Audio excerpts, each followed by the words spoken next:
Assalamualaikum warahmatullahi wabarakatuh. Bertemu kembali dengan saya, Ibu Siti Tienti Wahyuni Nasution, Magister Pemikiran Islam dalam bidang studi Sosiologi di SMA Islam An-Nizam, Medan. Apa kabar anak-anak?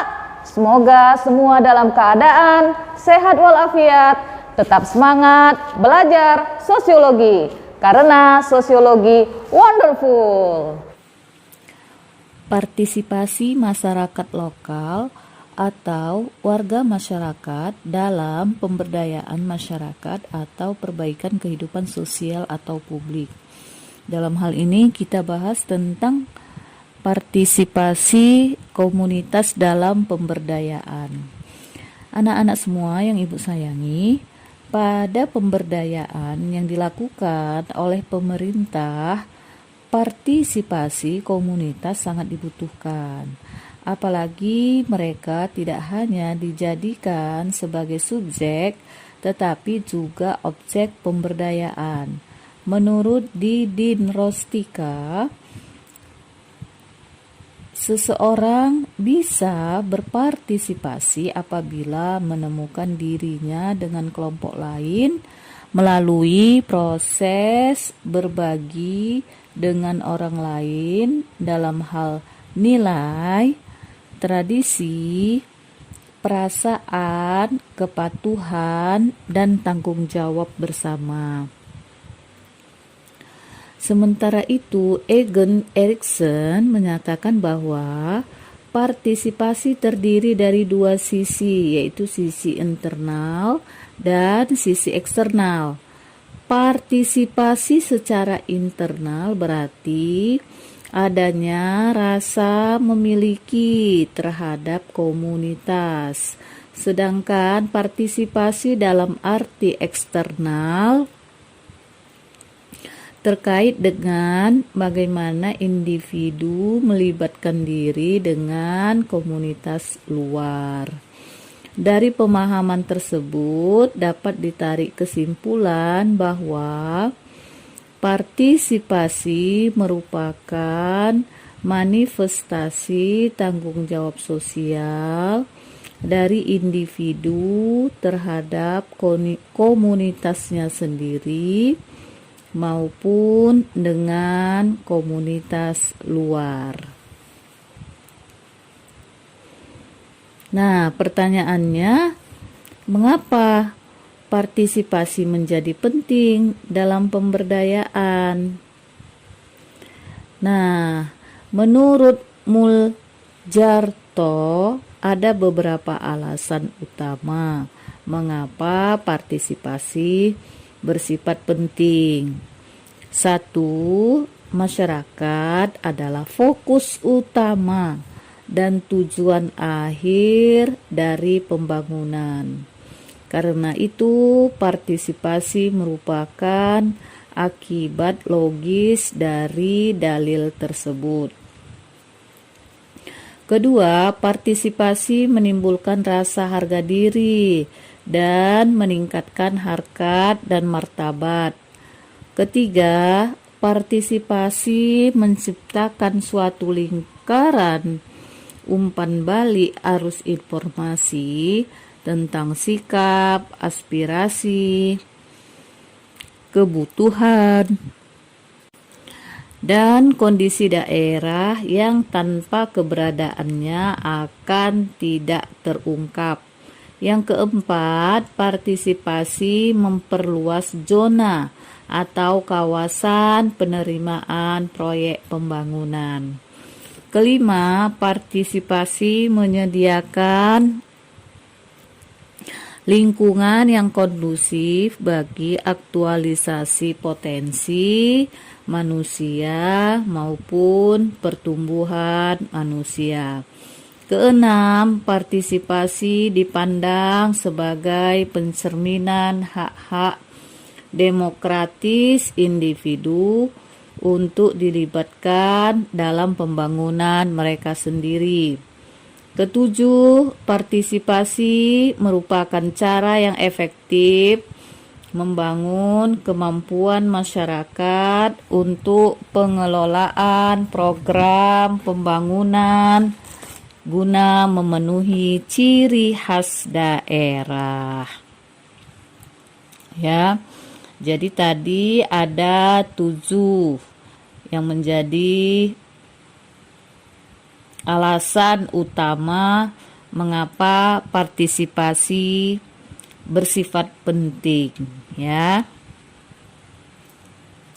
Nah, anak-anak yang baik, partisipasi dan pemberdayaan merupakan strategi yang sangat potensial dalam rangka meningkatkan ekonomi, sosial, dan transformasi budaya.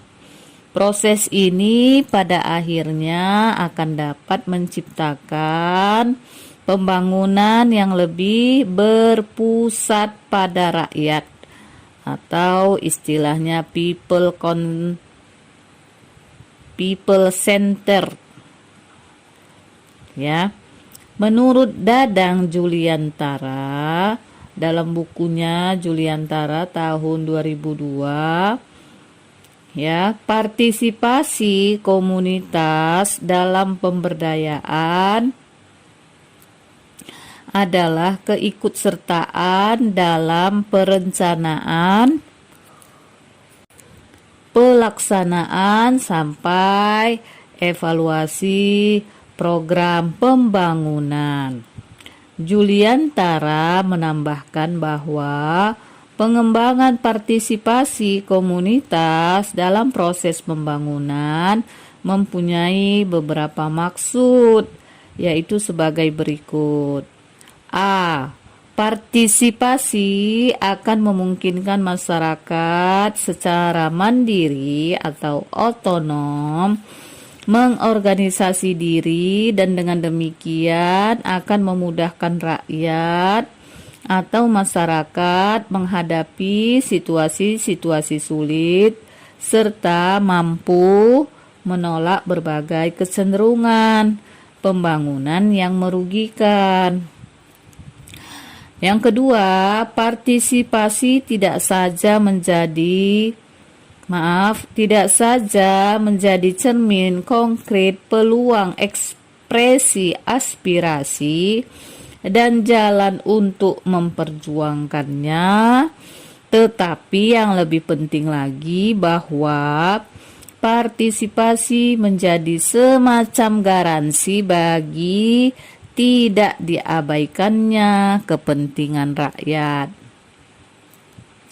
Yang ketiga, persoalan-persoalan dalam dinamika pembangunan akan dapat diatasi dengan adanya partisipasi masyarakat.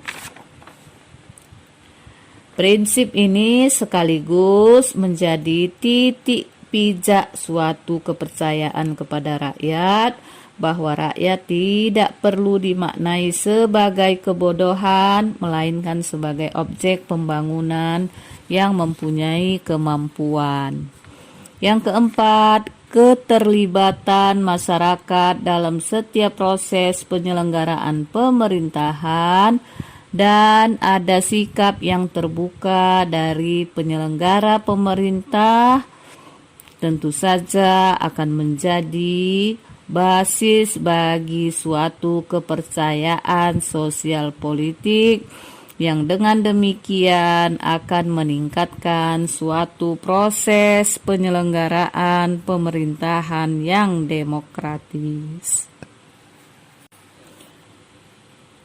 Berikut adalah bentuk partisipasi komunitas dalam pembangunan, terdiri dari 3 tahap, yaitu sebagai berikut. 1. Partisipasi pada tahap perencanaan atau idea planning stage. Yang kedua, partisipasi pada tahap pelaksanaan atau implementation stage. Yang ketiga, partisipasi pada tahap pemanfaatan atau utilization stage. Ada beberapa faktor atau unsur yang memengaruhi partisipasi masyarakat. Antara lain sebagai berikut. 1. Kepercayaan diri suatu masyarakat. Yang kedua, solidaritas dan integritas sosial masyarakat. Ketiga, tanggung jawab sosial dan komitmen masyarakat. Keempat, musyawarah untuk mufakat dalam pengambilan keputusan. Kelima, organisasi dengan keputusan yang rasional dan demi efisiensi usaha. Yang keenam, prakarsa perseorangan atau masyarakat yang diterima dan diakui sebagai milik masyarakat. Ketujuh, kepekaan dan ketanggapan masyarakat terhadap masalah, kebutuhan dan kepentingan umum masyarakat. 8. Kemauan dan kemampuan mengubah serta memperbaiki keadaan dan membangun atas kekuatan sendiri.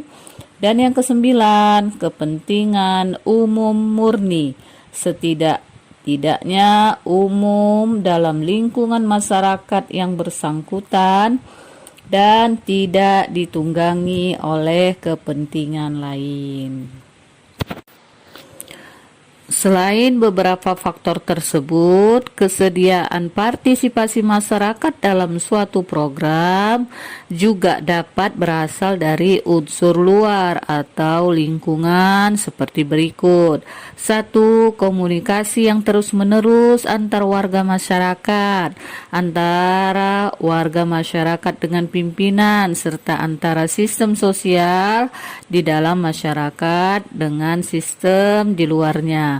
Kedua, kesempatan untuk berpartisipasi keadaan lingkungan, proses dan struktur sosial, sistem nilai dan norma-norma yang mendorong terjadinya partisipasi. Ketiga, iklim sosial, ekonomi, politik dan budaya, baik dalam kehidupan keluarga, pergaulan, permainan, sekolah maupun masyarakat dan bangsa yang menguntungkan serta mendorong tumbuh dan berkembangnya partisipasi masyarakat. Yang keempat, kebebasan untuk berprakarsa dan berkreasi.